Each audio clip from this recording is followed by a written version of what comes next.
In the bustling town of Aravon, where cobblestone streets wove through a tapestry of life, there lived a man named Rylan. Known for his calm demeanor and unwavering principles, Rylan held a reputation as a brave soul, though he never boasted of any heroic deeds.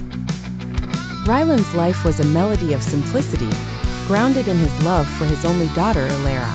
At 4 years old, Elara was a bright-eyed child, full of wonder and innocence, trusting that her father could protect her from any of the world's shadows.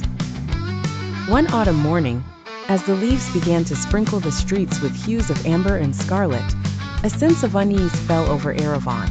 Rumors swirled of a looming threat, a band of outlaws who had been marauding through neighboring villages. Rylan knew the townsfolk felt vulnerable, and tensions ran high. Yet, his composure was his armor, as the townspeople often said, and he carried on with the rhythm of the days. But it was one particular evening when Rylan's courage was truly tested.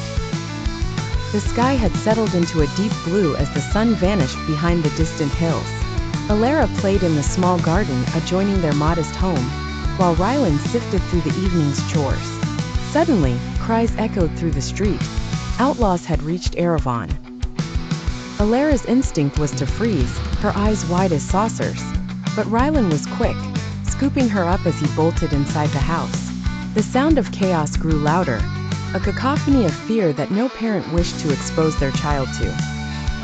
Inside, he placed Elara in a concealed nook within the old pantry, covering her with a blanket of his own bravery as he whispered, "Stay quiet, my love, and I'll be right back." Rylan's heart thudded like a relentless drum as he ventured out, wielding nothing more than his farm tools. His eyes, often warm and inviting, now held a fierce resolve.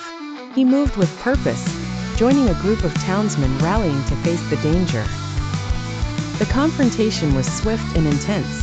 Rylan's bravery shone brightly, his resolve unyielding as he fought for Elara, and all of Aravon with a courage that seemed to echo through the souls of those around him. As the dust settled, and the outlaws retreated, the town exhaled in collective relief. Rylan returned to Elara, pulling aside the pantry's wooden doors, to find her peeking out with cautious curiosity. He lifted her into his arms, his breath still ragged from both exertion and the pure, unfiltered relief of seeing her safe. In that moment, Rylan knew the essence of bravery was not in wielding strength to impose fear, but in mustering the heart to protect those who cannot protect themselves. With Elara nestled in his arms, he wandered back outside, knowing that, for now, peace had returned to Aravon, and more importantly to their home.